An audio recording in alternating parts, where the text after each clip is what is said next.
Welcome to the RPGBOT.Podcast. I'm Randall James, and with me is Tyler Kamstra. Hi, everybody! And Sheila. What? What? I can't hear you. I can't hear you. There's too much wind. I don't know if that'll work on the mic, but we'll see. We'll see what Riverside cuts out and what it doesn't. I thought it was beautiful. I feel like we should do the whole pod that way, except for we will absolutely drive producer Dan crazy. Did you hear the fan on your side? Yes. A little bit. It was beautiful. Good. It was nice. Producer Dan says the donger has special effects, and so I didn't need to do the fan. That's good to know, but it's fun. I'm not going to ask. Yeah. I'm going to leave that alone. Yeah. All right. Tyler, where do we find ourselves? Stunned by what is going on in the chat. Yeah, is producer Dan having a stroke? What's going on? But Long anyway, dong? You good, buddy? Isn't that a character from a movie? Oh, yeah. Oh, no, I did. Absolutely. Okay. You mean the super racist Asian character? Yes, I remember that. Mm-hmm. The Donga need food? Yeah, I remember. Anyway, hey, speaking of things that are chaotic, tonight we're going to talk about Pandemonium. The plane, the concept, mostly the plane. This is a plane that you probably haven't had a lot of good reason to go to unless you're actively playing Eve of Ruin right now, and even then, maybe you haven't gotten that far. So we're going to take a look at this plane. Probably haven't gotten that far. I don't know. Maybe people are just marathoning the adventure. So maybe you're listening to this in the future. Regardless, we're going to stare long and hard at Pandemonium and figure out exactly what its problem is. Yeah, even though it is kind of a spoiler to say that you go to Pandemonium and Eve of Ruin, that's all we're saying. We're not going to say anything else about Pandemonium. I mean, in terms of the spoiler for Eve of Ruin, we're going to say a lot about Pandemonium. Yeah. All right. Okay. So I'm going to go. I'm going to give my summary of Pandemonium. I'll get it out there, and then if you folks have anything you want to, decorate that with, you're more than welcome to do it. Okay. So here's the deal. There's a lot of demons. All of those demons, pandas. That's probably the worst joke you've ever given, I have to say. But it's my best panda joke. It's your only panda joke. Doesn't mean it was a good one. That's fair. Okay, fine. All right. What do you got? How would you describe Pandemonium, Ash? Good enough for Tyler, apparently, because Tyler's losing his collective mind over here. Doesn't take much. It doesn't. How would you describe Pandemonium, Ash? Well, Randall, I would describe Pandemonium as a place that does indeed have a lot of demons, but it also has a lot of wind and a lot of wind, enough to make you deaf and insane. So you got to think that that's some pretty loud wind. I had a brain fart there for a second. Oh man, you nailed it. Like the wind is so loud that you can't hear because it's so loud.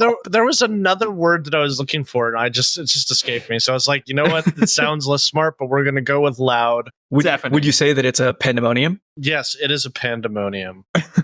Perfect. So what I'm hearing is... And so it's so windy. So it is so windy in Pandemonium, right? You have to yell for anyone to hear around you. And even then, they can only hear you up to 10 feet away. Yeah. Okay. So imagine you're 15 feet away from a rival spellcaster, and you can't tell whether they're like offering condolences for both of your poor luck and being stuck in Pandemonium now, or if they're casting Fireball and they're about to hit you in the face. You don't know because you can't hear them no matter how loud they yell. Yeah. Pandemonium. And also, it is pitch dark everywhere. And anytime you try to light a candle or torch it immediately snuffed out. Pandemonium. I think of the bad places in the lower planes that we've talked about, this one might be my worst nightmare. Worse than Abyss or the Nine Hells for me. Just because it's super loud and it's also incredibly ominous because you can go days or months or weeks without seeing another living creature. It's just like an eternal cave that is constantly howling with eerie, very scary wind.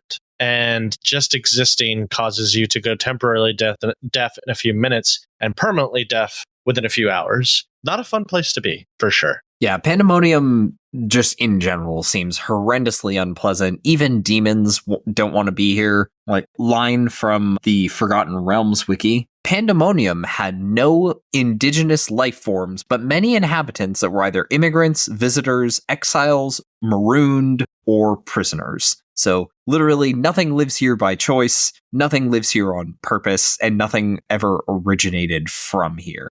Now, there's a couple of things that only exist here, so there's some questions. But, like, in general, just Pandemonium sucks and you don't want to be there. Yeah, I mean, the thing is, like, you'll find people in the Abyss, or at least creatures in the Abyss, that want to be there. That's kind of their jam. It's their cup of tea. No one wants to be in Pandemonium. Not even the demons. As Tyler said, no one wants to be there. It's a miserable experience for everyone involved. And it's one of the most instantly deadly places in the Great Wheel. And as a result of it being so hard to navigate, such a nightmare to be in, it is the place where when you want to hide something, that's where you put it.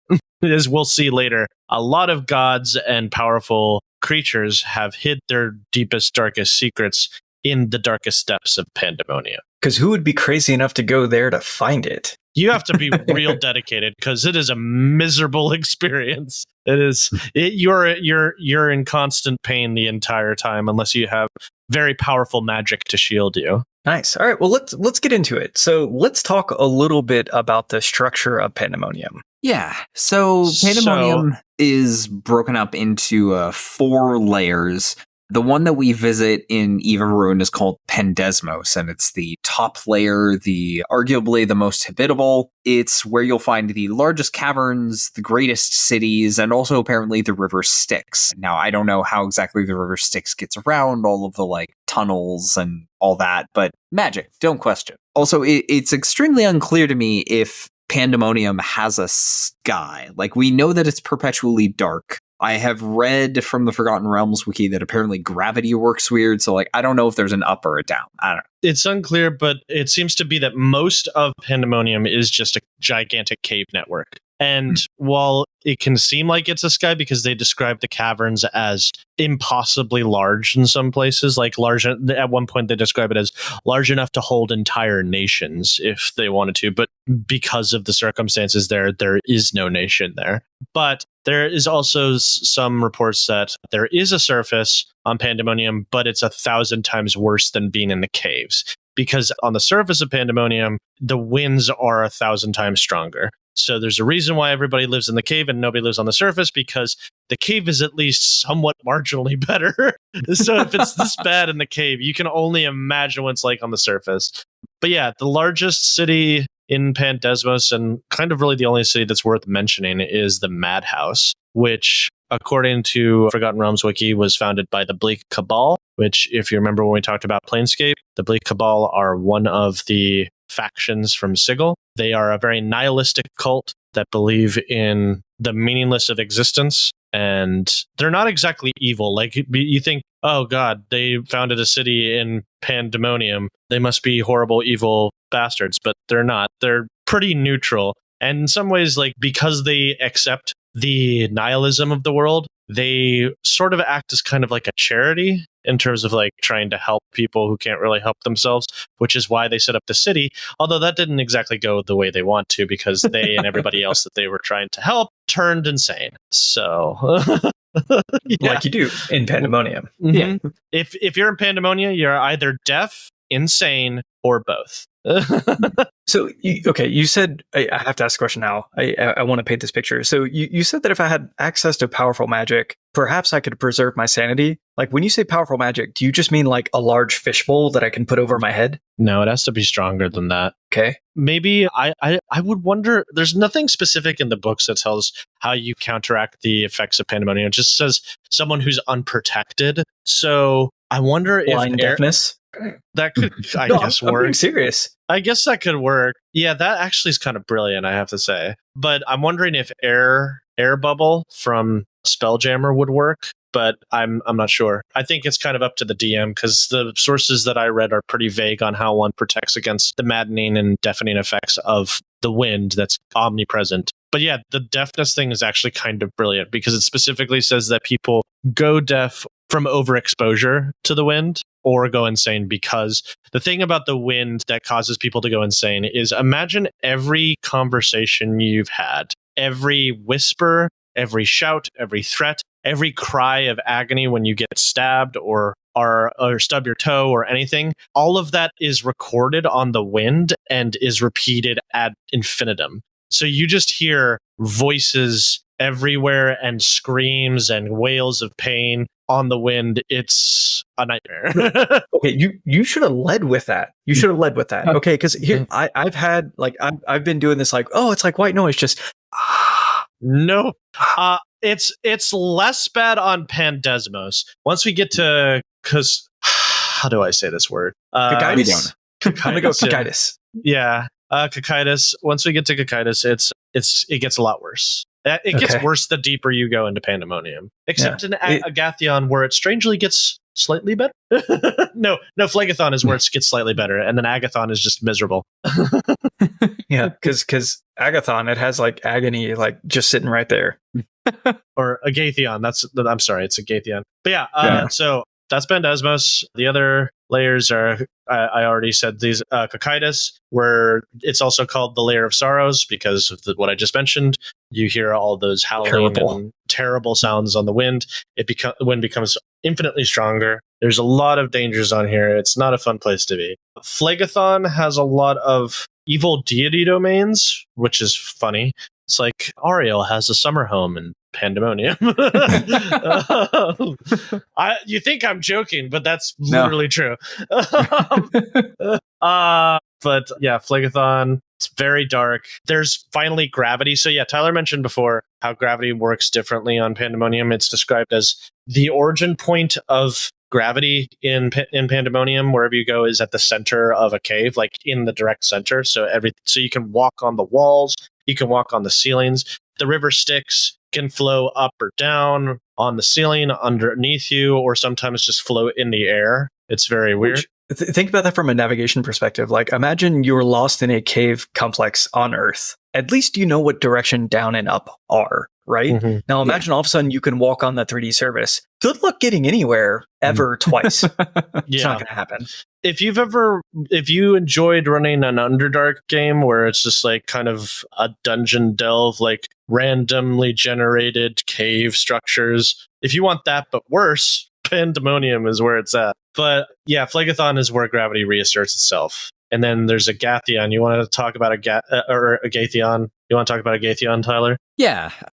Okay, so Agathion is super weird. So it's described as a layer of solid rock, and it's all super weird. It's a solid rock layer with no tunnels. So like all the tunnels are coming down from Phlegathon immediately above it. And the only interesting feature of this layer is essentially giant pockets in the stone. Some of them are connected to tunnels, some of them aren't. The ones that are connected to tunnels, crazy amounts of wind. And the bubbles, the caves can be full of either vacuum or just the craziest windstorm you could possibly think of. Unclear what the distribution is, but I imagine 50-50. So like if you ever decided to dig through the walls for some stupid reason until you found one of these things, 50% chance that you'd be like disintegrated by wind or sucked into a vacuum and then, die by vacuum. Yeah, and trying to dig your way to an air pocket is an exercise in frustration because it could just be miles of solid stone and you could get turned around incredibly easily. Just get yourself a purple worm and hope for the best. Now, exactly. One thing that I really love about this, the pockets without a connecting tunnel they're often, according to the Forgotten Realms wiki, they are often the final resting places of things that should not be awakened. So it's like, okay, plot hook right there. Like somebody dug a tunnel in Pandemonium. What have they done? Yeah, if you ever want to put an eldritch horror or an elder evil that predates the gods, put it in Pandemonium. There's a reason why a popular place to put people who pick the Void card, the one that steals your soul from the deck of many things. There's a reason why people put it in Pandemonium. It's just a really sucky place to go. It does fit. That or Carcery. I could see Carcery being the other popular location, but we'll get to Carcery another time. Carcery also kind of sucks.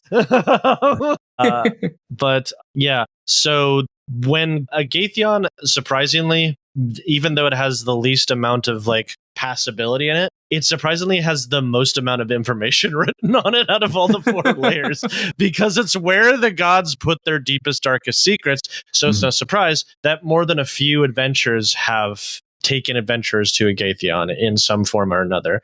There were 2 really popular campaigns. I believe both were written by Monty Cook. I know at least one of them was. From 2nd edition, that had the players go to Agathion. The first one was called Dead Gods, and it was about Orcus. We never see Orcus as a campaign villain anymore. More Orcus, that would be good. I guess his role was supplanted by Vecna. Everybody likes the new hotness. I get it. But Orcus was the OG. Orcus was the OG god of undeath.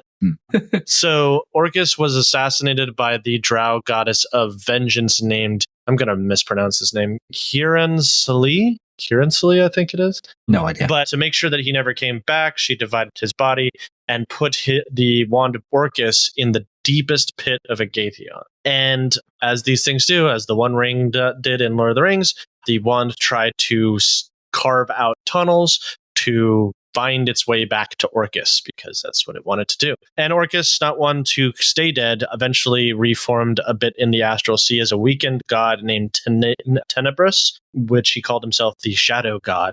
And then somehow he usurped Primus and used the last Modron March. I believe he called it the Dread March, because, he's a creative guy like that, to find and locate his wand. And so part of the adventure is the adventurers are sent to Pandemonium to sort of head him off at the pass and recover the wand before Orcus can. The other big one that took place in Agathion was the famous Faction War adventure, which we talked about briefly when we were talking about Planescape and the Lady of Pain. So if you remember back from that episode, there was that guy, Rowan Darkwood, who kicked off the Faction War because he wanted to try to usurp the Lady of Pain. Always a smart idea. And the way he planned to do that was to get the Labyrinth Stone that she had imprisoned someone in. It was supposedly an indestructible gem. She had put it in the deepest parts of Agathion. The hook of the campaign is Rowan Darkwood deceives the players into going to Agathion and recovering the stone for him, which they're able to do thanks to a forgotten deity carving new tunnels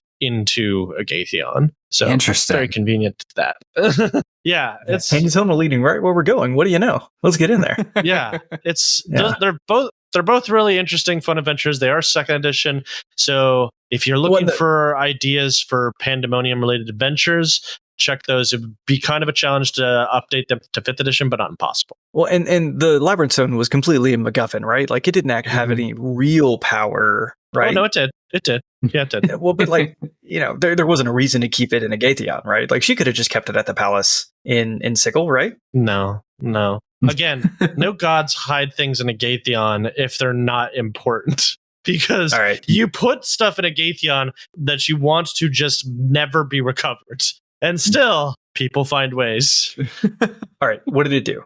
I don't remember off the top of my head. I didn't go that deep into the Faction War. I was only focused on go listen to the Lady of Pain episode. Yeah. I talked more about the Labyrinth Stone and Rowan Darkwood's whole plan in the Lady of Pain episode, but that's not the focus here. We'd already did a whole episode on that and the Faction War, so this is strictly just about Pandemonium. So one thing we kind of skipped over. So the Cocitus, who knows? The second layer has a cool mystery to it. All of the tunnels in this layer were manually carved. So a lot of the tunnels in Pandemonium are just naturally occurring. But for some reason, this layer, they were all intentionally carved. No one knows who by, including the gods. So it's intentionally just like spooky mystery tunnels. Who made them? Who knows? You decide.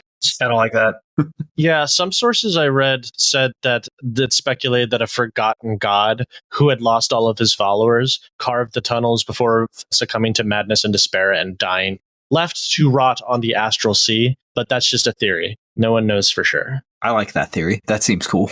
Mm-hmm. All right. So we've talked about it's going to make us go deaf or it's going to drive us crazy. Mechanically, do we have any rules? Yeah, you've always got the 5th edition optional rule for every plane. So this one is just called Maddening Winds. On a DC 10 Wisdom save, you gain a level of exhaustion. I believe you make this save after an hour on the plane. So you gain levels of exhaustion. Exhaustion sucks. But when you hit 6 levels of exhaustion, instead of dying, you become permanently insane in some fashion. So you use the madness rules out of the Dungeon Master's Guide, and you gain a permanent insanity. It's unclear to me what happens if you stick around, but probably just continues to get worse. I don't know. Meh, it's boring. And then note, of course, unless you found a way to protect yourself from arrest. First of all, as a DM, I would not give you the benefit of a long rest on Pandemonium unless you found a way to nullify the wind. Yeah, no. Yeah.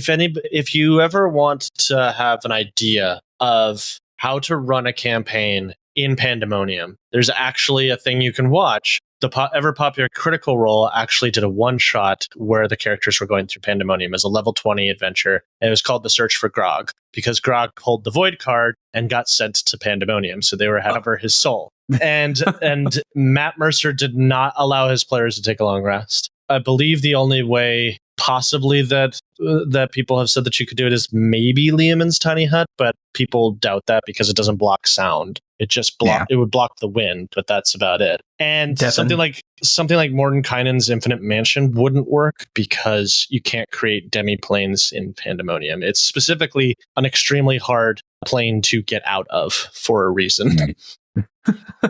So yeah, it's where we keep our junk. Mm-hmm. Honestly, it feels like a lot of this was written like whoever came up with this plane originally was like, look, I know players and we're just going to write it in the rules. Whatever you could do that would make this better, no, you can't. Period. Pretty much. I think kudos also to whoever made this. It's definitely one of the more creative outer planes that I've ever seen. Like, there's always a one-to-one about the Abyss or the Nine Hells and stuff like that. But this is just a plane of infinite wind and madness, which you don't see a lot of. And that's cool. Yeah. Does Pathfinder 2 have an equivalent to this? No, it doesn't. The Pathfinder lore, Galarian, there is no Pandemonium plane. Like, Pandemonium was just rolled into the Outer Rifts, which is also the Abyss. So just those chaotic evil planes down there hanging out in the alignment corner, those are all just the Outer Rifts and nothing else. So there might be parts of the Outer Rifts that resemble Pandemonium, but unclear. Yeah, I have to say, like, the way that we're describing this, you really could build a horror campaign personalized against me to make me very uncomfortable. The fact that, right, like, light doesn't even reflect from the walls, light doesn't travel nearly as far as it should. We're eternally lost in these caves, and also it's loud. So if I get separated far enough from you, I can't see you unless you have a light source. I can't hear you. So you could literally be 15 feet away from me. And if I have lost my light source, if I have no magical source of light, we potentially are just separated forever. Or worst, I finally reach out and I touch something and I'm excited that it's you, and then it's not. Think about the stories you could tell. Think about what you could do in Pandemonium. Don't do them to me. Yeah, all right, that's fair. We could introduce you to my friend, the other thing, Svarts, weird little creatures that live there. No idea how to pronounce their name. Let's talk about that. Well, the other thing you have to keep in mind about Pandemonium is that not only are the winds loud and possibly drive you insane, they're also cold. So if you don't bundle yourself up, you could also just die to hypothermia in minutes. So they're cold and they're making fun of me and I don't like it. No, again, like, you're hearing voices on the window stuff. You're so excited. It's like, oh, maybe Tyler found me. He's going to rescue me from this dark hellhole. And then it's just like, no, it's Tyler's voice making fun of me in the distance. Except for that was actually Tyler. Yeah. All right. So there's other things that live here. That's exciting. Let's meet them. They mostly suck. Yeah. Yeah, I'm not surprised. So according to the Dungeon Master's Guide, most of the plane's inhabitants are creatures that were banished to the plane with no hope of escape. So famously, not a lot of things can cast plane shift. So unless you find a portal, it's really hard to get around between planes. So if somebody throws you into Pandemonium against their will, most creatures are just trapped there forever. If you're also conveniently immortal, like demons, then congratulations, you live here now forever. Good luck. Okay, wait. I'm hoping I haven't spotted a loophole, but let's say I'm a demon and I'm from the Abyss. The promise that I've been given is that if I die outside the Abyss, I will reappear in the Abyss. How can I be trapped in Pandemonium? Honestly, I don't have an answer there. Technically, they would still be... I believe if they're in a lower plane and they die, they would just regenerate in that lower plane, but I'm not sure on that. Okay. I mean, that makes sense. That solves the problem. Mm-hmm. We're going to go with that. That's how we're going to tell the story. This plane sucks. Yeah, no, it's terrible. Yeah. So, little known fact about the inhabitants in Pandemonium. One of the major inhabitants is this is technically one of the afterlives that await bugbears. Yeah. If you are particularly mean or cruel bugbear, you get sent to Pandemonium. It's an oddly specific afterlife. It's very weird. Yeah. Courtesy of Forgotten Realms Wiki, that one. It's wild. Yeah. Yeah. The Is there any why to that? The hobgoblin deity Huragek has their lair here. I couldn't find a ton of description about it, but it's some kind of fortress. And the outside of the fortress is adorned with the heads of would-be trespassers. And Randall, you might remember this from my time playing Skog. Yeah. So bugbears. Bugbears love sticking things on pikes. They sure do. Thanks to their god Huragek. So they believe that if you remove the head of an enemy, put it on a spike, the head will keep watch for you while you sleep. So do you think Bear Grylls ended up in Pandemonium after he died? You know, he wasn't especially mean or cruel, so I'm gonna say no. Okay. Fair enough. Yeah, he gave out lots of like sausages to people to make them feel better about life. Yeah. Kind of a bad ending for him if he did. Yeah, but he did put people's heads on spikes and have them do watch. He did that part. So. Yes. Oh, but you thought Hergurk or whatever his name was bad. There's more deities that live here. There's little known deity Erethnol. Weird name to say, Erethnol. He is the god of slaughter. This is his name, and he fittingly lives in the Citadel of Slaughter in Phlegethon. Solid. Can you guess what he does in the Citadel of Slaughter? Puts heads on spikes? Processes meat? No, we already did that one. Petitioners that are sent to him. So those who don't know the lingo, so petitioners are ghosts that are being sent to a specific afterlife. So these are petitioners who worship him, are being sent to his citadel to be slaughtered over and over again for eternity. That's your reward for worshiping Erethnol. Isn't he a great guy? Or Erethnol? Why'd they do that? Why'd they do that? I don't Probably know. something cool in life. I don't know. Kills one of your enemies for you. You're like, yeah. Or they just like it. I mean, if you're lucky and you're one of his like better followers, you might get the chance to fight back. Like you get to fight. You get to fight and kill other petitioners. So there's that. Yeah. People need to get better about shopping for afterlives. I know, right? Oh, but there's also, you remember Ariel, the big bad of Icewind Dale? Yeah, she killed me. She murdered me. Yeah. The Winter Hall is Ariel's domain, which I believe is in Cocytus. So, yeah. When she's not doing stuff in Icewind Dale or when she gets banished, she's banished here. That's her fortress. Not a good place to be unless you want to freeze to death, so don't go there. Now, I kind of want to do a side trip. Like, I want a campaign where it makes sense to do a side trip, do a quick, like, Arl murder, and just, like, you know, that's revenge for Bugbear Grylls, and then get back to the main campaign. I didn't know I could find her somewhere else.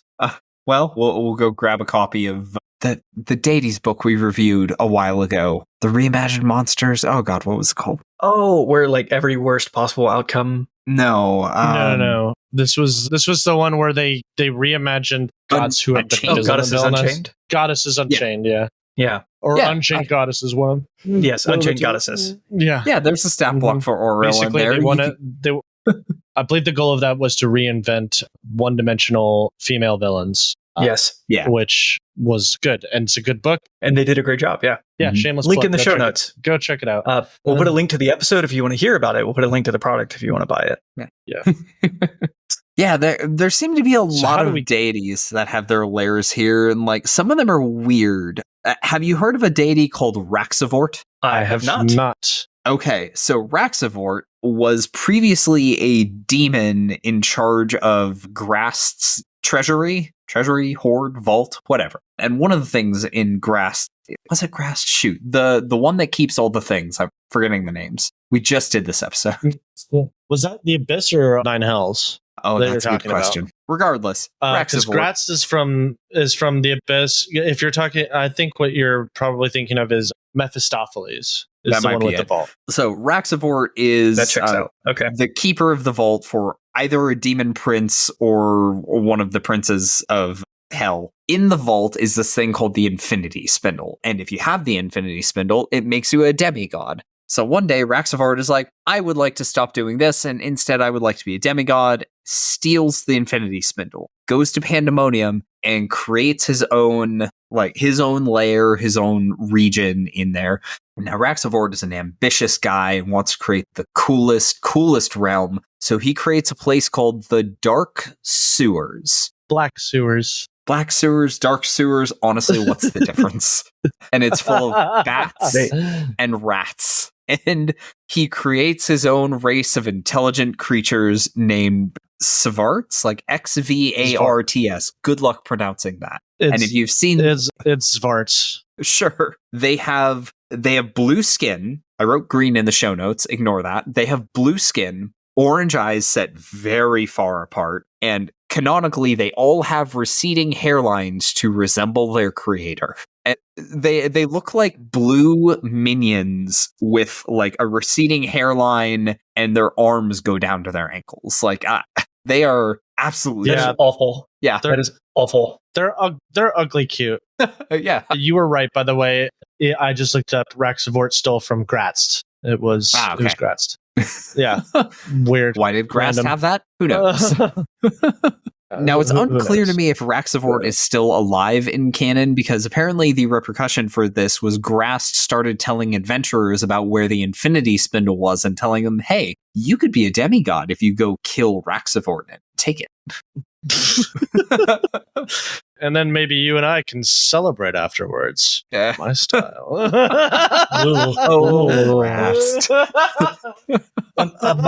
Imagine the Svarts, like, with no leader anymore. Like, we were made in the image of our creator, and it is terrible. And we were put in his paradise, and it's a sewer, and my neighbor's a rat. Yeah. Like, all the imagination in the world. Like, you're a demigod. You could think of anything, and what you thought of is this. Yeah. And again, it's terrible. And it's utopia for them. Yep. Yeah. Is there wind in the sewers? Yes. Unclear. There's wind everywhere. What? I figured it was worth a try. Like, no, get used to it. There's not a single place in Pandemonium that doesn't have some type of wind. I'm sorry. Wild, dark sewers. This place sucks. I don't know what to tell you. with blue minions. They're terrible hairlines. Okay. Yeah, it sucks. It sucks. Oh, but you thought we were done with weird inhabitants of Pandemonium. For a place that's supposed to be deserted and has no indigenous life forms, there's a lot of people here. Specifically, this is going to sound wild, there may or may not be a Fae court here, which is weird.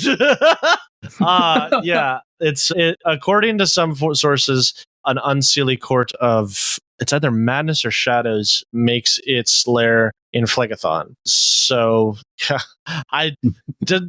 sources that I read didn't give an obvious explanation as to why. They're just like, of course they would be here. Why wouldn't they? Like, those unseelie Fae doing weird stuff.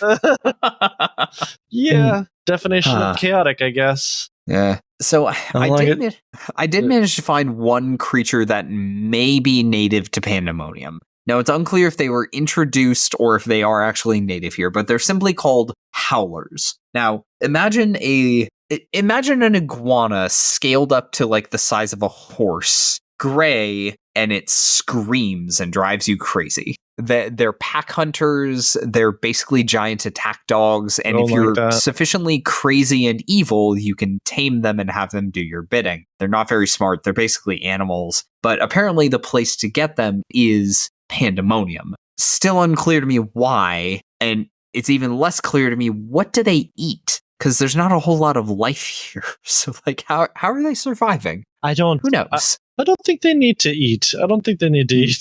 There's other weird stuff here too. They do it for the game. The game.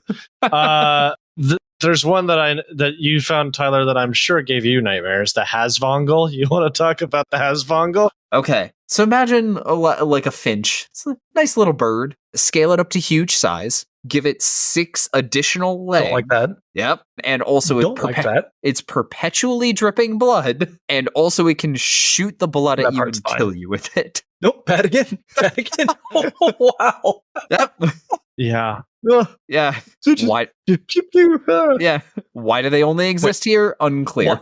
How does the blood kill me exactly? Like, am I going to drown in it? Is it acidic? Is it gross? This is terrifying. Just found a picture of it. It's not explained. I'm going to link this in the Like, if you just photoshopped out the extra legs, you'd be just like, oh, someone threw red paint on this cute bird. And you read its stat block. It's like, it's not as disturbing. It's not as disturbing as I would like it to be, but it's still funny. Yep. Oh, stupid. Yeah, I just linked it in the podcast chat. Oh yeah, do you know what else lives here? Spider dragons. Now, I don't know about spider Tyler's dragons. Like, I'm not sure on that one. They seem to just like come from Lolth or something. Now, there's spider fiends, like SPY spider fiends, because they all serve Miska the wolf spider, who is famously imprisoned in Pandemonium. I don't know where they've been most of the time. Apparently nowhere. A few of them live around Miska's lair isn't the right word. Prison? Prison. Yeah. So they'll just kind of hang out there and then nowhere else in the multiverse, I guess. Like, imagine being an immortal fiend bound to like some kind of demon creature, not even a demon prince, I guess. I don't know, who is just locked in this prison for eternity functionally. And you just have to hang out at the front door hoping that they get out. Yeah, not a fun place. Not a fun place to be. No. There are also spiders in service to Miska. They're called wolf spiders, which we're thinking, oh, that doesn't sound too bad. It's just like a normal wolf spider. No, quite literally wolf spider. It's a spider with a wolf's head. It's terrifying. Honestly, it's better, though, than just a giant wolf spider. Yeah. I will take a mammalian spider over a spider of the same size any day. You would think so, but the art they have for it in Eve of Ruin is quite disturbing. I have to say, props to the artist who did a way better job than whatever this Hasvongle art was. This Hasvongle art just looks like they took a finch and just photoshopped extra legs on it. I just prefer animals that like do kill then eat in that order. And if that's not the order we're doing things in, I get very nervous around them. Yeah. That's my concern. So we've established that this place sucks. Yes. How do we get into it? And what more importantly, how do we get out? Focus on that. Yes. Okay. You can get in with plane ship because of course you can. As far as I can tell, there aren't any restrictions on where you can plane shift to. Like anywhere I've read isn't like, oh yeah, you can only plane shift to the upper layer, like with Hell. So you may be able to plane shift somewhere. I'm not going to say nice. Nowhere here is nice. You may be able to plane shift somewhere slightly desirable. Beyond that, closer to wherever you'd like to be. Yes. Beyond like that, if I want to be on a Gathion. Yeah. Beyond that, there are portals to other planes, the Abyss and Pandemonium most notably, but both of those places, sorry, not Pandemonium. Limbo. Jeez, thank you. Like, that doesn't start with a P. Yes, the Abyss and Limbo. Notably, the Abyss really, really sucks, and Limbo is crazy, wacky chaos. So, might also suck. It's full of space frogs. I don't know. Like, in general, if you're here and you can't cast plane shift, things are going to go real bad for you. Yeah, you made a good point, Randall, about how you could possibly plane shift into a Gathion. That would be a very stupid idea. I mean, it could be something that you would do, but best case scenario, you just come across just solid rock and you're now in the rock and you're trapped here forever. Congratulations. That's the best case scenario. Worst case scenario is you open up a portal to, or you come into a portal that is in a pocket of vacuum and you instantly suffocate and die. Okay. That's worst case scenario. Medium case scenario. No, that's a reasonable outcome in this place. I'm 2 for 2 at this point. Keep going. Okay. Then, according to your opinion, the worst case scenario then would be you get to an air pocket that isn't a vacuum, but has howling winds that can toss large creatures around like they're ragdolls, and you get battered to hell and back and also probably die. So okay, that's less good. Wait, isn't there like the fourth option where I meet something that should have been long forgotten? Yeah, that's the thing, is the thing that should be long forgotten is in one of those 3 locations I just described. So good luck. There's a reason why people don't make many breaches into a Gathion, because it's suicide is what it is, unless you have particularly powerful magic at your side, which if you can cast plane shift, I guess you're capable of doing, but meh. Oh, the other thing that we should mention is, remember the River Styx that we mentioned in Abyss and the Nine Hells? It starts here. It starts in Pandemonium. So that is a way you could get back to the Abyss technically, is if you follow the River Styx. Don't recommend doing that, because if you fall in, you'll forget everything. So that's cool. Oh yeah, speaking of the river And I also Styx. dripped into the abyss from Pandemonium, though, because I'd be willing to forget Pandemonium. No, yeah, you can drift. Like I said, you could take the river Styx into the abyss if you wanted to. Don't know why you would want to. But so yeah, Tyler mentioned there are portals to Limbo and the Abyss. There's also portals to the Outlands, which is definitely the best option because the Outlands are at least survivable and not horrible all the time. So basically, the only place where there are those portals is on the top layer in Pandesmos. And they're described as multicolored tiles. So if you step through a yellow tile, you will go to Limbo. If you step through a red tile, you'll go to the Abyss. And if you step through a black tile, you go to the Outlands. Here's the kicker, because Pandemonium hates you, it's not a guarantee that you'll go to one of those places that you want to go to. Oh, no. Sometimes those portals will send you to a random one of those locations or just another place in Pandemonium. So have fun with that. That's unpleasant. That sure sounds like DM fiat. No, weird. The adventure says you don't get to leave. Oh, no. There is one more place that you can use to get out of Pandemonium, and it is probably your worst option. It's called Howler's Crag, and it's either in Cocytus or Phlegethon, I can't remember which. But it's a large spire that's built on top of the grave of a phoenix. Awesome and metal. Okay. I love that. Yeah. Is it coming back? I don't know. Probably not. But yeah, so if you climb this large spire, and it's a very large spire, there's a portal that will get you out of Pandemonium. But most people don't use it for that because it sends you to a random plane of existence. So you could just end up somewhere worse. But the thing about it is if you yell into this portal, it will send whatever you want, what you're trying to say to anyone else, regardless of what plane of existence or universe they're in. It will instantly get to them. I can tell people that I hate them. I mean, yeah. If you want to tell Vecna to go screw himself, you can. But here's the kicker: to get up to the Lady of Pain, I love you. Instant death. to get to the top of Howler's Crag, you also have to contend with invisible shadow demons who will hunt you every step of the way. They prey on people who are trying to find a way out of Pandemonium because they know that people who are desperate are trying to climb that crag, and they're like, yummy humans. That's fair. Okay. Awful. I can't blame them trying to make a living. Yep. Yes, you can. It's 11. It's 11. Do we want to mention some more interesting points of interest? Because there are some cool ones. So yeah, let's do it. Yeah. I already mentioned the Howler's Crag and some of the locations like Winter Hall and the Black Sewers. Some other cool places that I thought were interesting. The Laughing Mug is an inn. It's a random tavern in Phlegethon run by a guy named Fat. I see that you edited it to be Fat World. No, that's not his name. It's Fat Warlord, I believe his name. It's a weird name. All right. I wonder if Google Docs might have corrected it. Yeah, maybe. But his first name is Fat. He's called Fat. Yeah, that's his name. It's kind of a cruel name because he is a malnourished person, like extraordinarily malnourished. Oh, it's one of those ironic names. Yeah, that's fun. Those nicknames are fun. He's so insane that he only talks to you with questions. People go to Laughing Mug because they have given up on existence and want to forget. And so instead of giving you alcohol, he gives you water from the river Styx, which will erase your memory. And people will tell, it's described that people will tell visitors to the Laughing Mug, like, you should try it. It's the experience of everything of your life flashing before your eyes and then silence. But don't listen to them because that is an awful thing to do to someone. You will forget literally everything. Don't drink anything at the Laughing Mug. Then there's that would be a pretty awesome beginning to a campaign, is you and 4 friends sitting around having drinks, telling jokes and laughing. And then all of a sudden you realize you know nothing about anything ever. Begin. You all begin in a tavern in Pandemonium. Yeah, no, 100%. Like, that's a great memory of how you got there. That's actually, that's a brilliant spin on the you all meet in a tavern trope. That's actually pretty funny.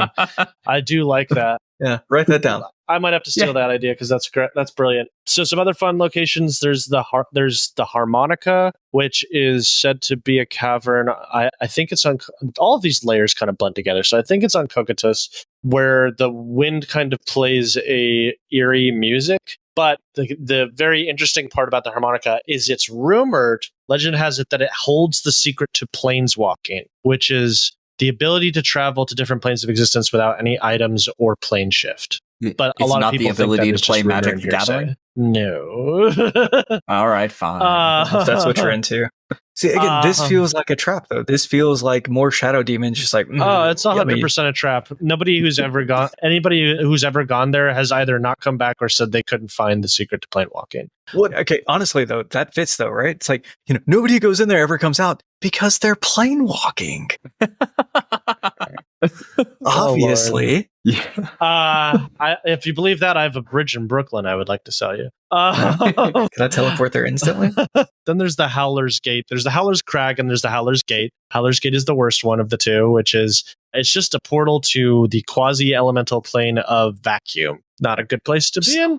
No, you just instant death. You just die. If you rely on air for existence, you're dead now. But that's me. Lastly, probably my favorite place in Pandemonium. It's such a cool idea. It's called Cavern of the Self, and it's on Pandesmos. And basically, the wind has eroded the rock here to find glass. So anyone who steps into the Cavern of the Self sees their face reflected back on them on all of these mirrors. But here's the key, is that it shows you at different stages of your life, either past or future, displaying different emotions like agony, fear, love, joy, just all of the emotions. And even if you're with other people, you only see yourself in the mirrors. So it's a really disconcerting, it drives a lot of people insane just to look at it. But another rumor, again, there's a lot of rumor and speculation with Pandemonium because it's one of the least explored areas in the multiverse, is that if you can find which of the mirrors has your true self, the reflection of your true self, you gain incredible insight into yourself. That it's kind of like nebulous as to what that means. It's just you learn a great truth about yourself. But yeah, those are some cool places in Pandemonium. It's like I've finally discovered I'm a poor judge of character. Or I finally figured out that I am extremely gullible because I'm in the Cavern of the Self going through mental trauma trying to find my true self. Who told me about this? Why did I believe this? All right. Okay. With the wings. What are you doing? What is that? What is that noise? I thought you were doing the Peter Griffin thing from Family Guy where he stubs his knee and he's just like, Yeah, that was kind of it. Yeah. Like, I have made a terrible mistake. Maybe that's the sum of the episode. I found my way to Pandemonium. I've made a terrible mistake. This place sucks. I'd like to go home. Can you help me go home? Yeah, maybe next time we talk about one of the upper planes. Yeah. All right. That feels like a good change of place. I meant change of pace. We're climbing on up. Yeah. Same thing. Thing. We do have a question of the week this week. This week, our question of the week comes to us from @Promotim. If you had to redo some of your spell evaluations as recommendations for enemies encounter design, as opposed to recommendations for PCs, which spells would be the biggest movers? Well, professional Matt instant. So effectively, this question. This is a great question. Yeah, this is a tough question. Sorry, the lag has gotten real bad. To be clear, I want to make sure I understand this question.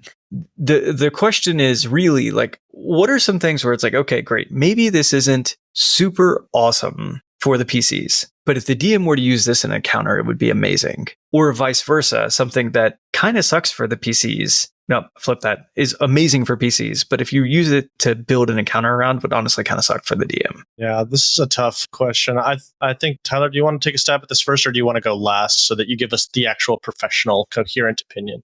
I can take a swing at it first. So it's hard to give specific examples without going down like every spell in existence. A lot of the spells that work really well for players will still work really well for monsters for all of the same reasons. Like, if I want to cast Wall of Stone, it's like, oh, look, all of the back row casters are now on the other side of a Wall of Stone, and it's just me and my friends versus like the fighter and the rogue, and all of a sudden this encounter is way easier for me and my monster buddies. Area control stuff all works really well, like all the same direct damage things. Now, as a DM, I would be a lot gentler about save or suck spells, because casting Hold Person and paralyzing the entire party sucks. Like, that's not a fun game. Don't do that. I have done that to players, not with Hold Monster, I use ghouls, but like paralyzing an entire party, easy TPK, no one is happy. I'm not a monster. I didn't use the spell. I just bit them with ghouls. Thanks. Yep. Yeah, I'm with Tyler. Most of the recommendations that I would have for players to take for spells, I would probably put for monsters, but it does kind of depend on how you want to build a monster, because it's a different question when you're asking how would you reevaluate for monsters, because you have to think, you shouldn't be thinking in a way, how do I optimize this enemy? Because the truth is you don't want to be doing that. You don't want to be making a very powerful character, because at the end of the day, you still want your players to be able to triumph. And if you just created a very highly optimized character, you could just trounce your players, and that's not very fun. So it's a delicate balance you got to strike with DMing. Like, you have to find spells that are powerful enough to give your players a decent challenge without it being stupidly overpowered. But that being said, the ones that I would rate lower would be concentration buff spells as an enemy is almost never worth it. There are better things you can concentrate on as a villain, and like using your concentration as a villain to maintain bless, unless it's like a mook. Like if it's a mook creature, that's like, it's a mook cleric, and that's their whole shtick, is to keep keep the evil party alive. That's one thing. If it's like a singular caster like Vecna or something, even though he would never use bless realistically, but even let's say he did, you don't want to have Vecna maintaining bless, especially since as a DM, if you're really bad with luck and you need extra help on the dice math, you can fudge the dice. You don't need a D4. So the other thing is healing that doesn't do any damage, just like for players, is also not worth it unless it's a bonus action. That being said, I do think like Vampiric Strike, depending on the character, can be really good for a villain, whereas it's kind of okay for a player. But damaging spells, buffing spells that don't require concentration, you want to cast as a pre-buff. So like Foresight or Mind Blank, all of those are good to have pre-cast, or Mage Armor, all of that stuff. But otherwise, yeah, I'm with Tyler. The biggest up one I would say is like the immobilizing ones. Like that definitely is more useful on a villain than it is on a player, because realistically, if you're fighting against a singular enemy as a player, they're probably going to resist it, but it's not fun to use. So be careful with that one. But yeah, 5e is good in the fact that like spells are pretty much translate 1-to-1 to enemies as they do to players. I agree with everything both of you have said, so I'm not going to recap it. I'm going to offer 2 ideas that I think are fun. One, illusion magic. Oh yeah. Illusion magic is great on an enemy because you're in control of it and your players aren't, and they don't get to rule on whether it works or not. in my mind, like, maybe this doesn't matter as much for combat. Just imagine like exploring the palace of a big bad evil illusion wizard and all of the fun things and puzzles that you could put in front of them, where it's like, you know, it's a wall, it's a door, it's nothing, you know, you open the door and you're falling into nothingness. Like, you could do amazing world building to build up to the concern of finally actually, you know, fighting this wizard. And I feel like you could really set a tone that would be a lot of fun. And so I'm gonna do that one. Ash, what are you thinking? I'm gonna give you my second after. Yeah, just to add to the illusion thing. So I think we talked about this in a previous episode about illusions. Illusion magic just gets standardly more useful as an enemy because you can fool your players and your players can't metagame around it because they don't know. Whereas as a DM, it can be more challenging to not metagame around illusion magic. But I think I mentioned in that if you want a good litmus test of how illusion magic should work, use an illusion wizard on your party and see what realistic steps they take to figure out that it's an illusion, and then copy that reaction for yourself. So if a player doesn't immediately try to investigate an illusion because they don't have any reason to think that it's an illusion magic, then you should probably do the same thing. That makes sense. Like, let them say how broken they're going to be, and if they want to metagame the heck out of it, then you can party too. Yeah. Illusion magic, you got to be careful with as a DM, because if your illusion magic is powerful and works really well, but it's not the same for your players, they will call you on it. So be careful to rule things the same that you would rule for yourself. Okay, I'm aligned with that. I follow. I want to offer another idea.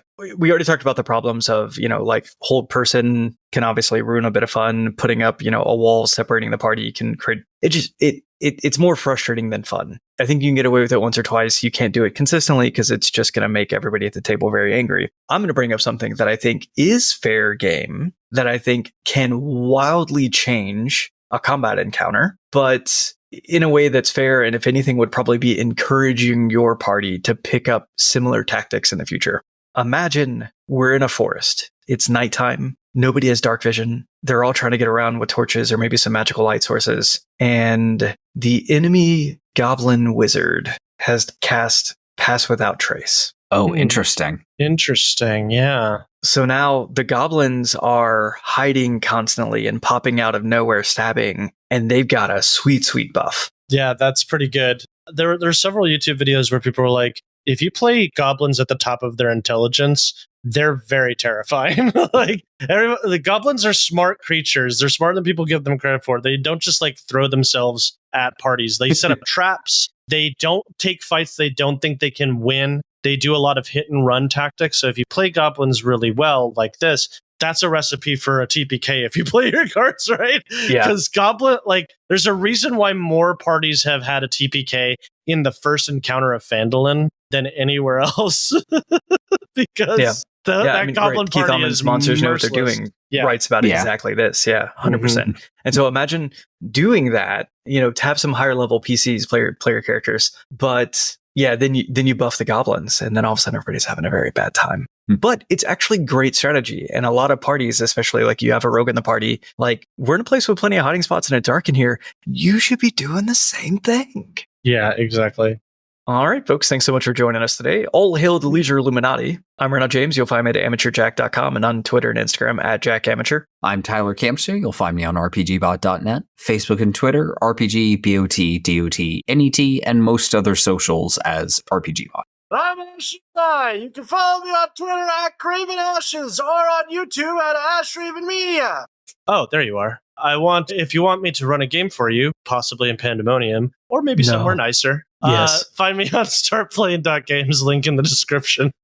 If you've enjoyed the show, please rate and review us on Apple Podcast and rate us on Spotify or your favorite podcast app. It's a quick, free way to support the podcast and helps us to reach new listeners. You'll find links in the show notes. You'll find the affiliate links for source books and other materials linked in the show notes, as well as on RPGBOT.net. Following these links helps us to make this show happen every week. If your question should be the question of the week next week, please email podcast@RPGBOT.net or message us on Twitter at RPGBOT.net. Please also consider supporting us on Patreon, where you can find all kinds of great rewards. At any tier, you'll get early access to RPGBOT content and polls for future content. At our $3 tiers, you'll enjoy your choice of ad-free access to RPGBOT.net or ad-free podcast episodes and access to live stream podcast recordings. At our $5 tiers and above, you'll get all of that, plus access to the RPGBOT.Discord. You'll find us at patreon.com/RPGBOT. Nice. Nobody stop it. Just keep going. Gosh, we've had enough storms here recently that I'm starting to feel like I live in Pandemonium. It's like every time I go outside, it's like, wait, no, it was sunny, and now it's just screaming wind. I will say, the only time I felt like I was in Pandemonium, when I was looking for colleges, I was in Boston, and the wind was so strong that so first off, the person who was guiding us around was just like, and over here we have couldn't hear what they were saying, and everybody was standing on a kilter like this. They were just like, can we go inside? This sucks. I lived through multiple hurricanes in Florida. It was a warm wind, though, so that's nice, actually. That is nice. Imagine a hurricane that's constant and is cold. Yeah. We've had some wild blizzards come through Michigan. I guess that's the comparison I should be making. Yeah. Like, I have had this scenario where the cold air is literally being pushed through the insulated door frame. Like, it's properly sealed, but the cold air is coming through anyway. So that literally I'm getting frost around the edge of my door. And I'm staring at that, looking at my wife saying, we chose to live here. You did. I was telling B earlier. I was like, man, Randall, and I remember that one time when I opened the window. I said, I have to open a window. It's hot in here, and you guys were like, you looked incredulous. Like, it's hot there, and I'm just like, you guys are complaining about the cold, but you chose to live there. I don't have much sympathy for you. I'm sorry, you lived in a place where human beings aren't supposed to live. It's too freaking cold there. I mean, that's most places. I think it was Lewis Black. I think it was Lewis Black who said, when you have to plug in your engine to make sure it starts in the morning, that's a tip. It's a sign.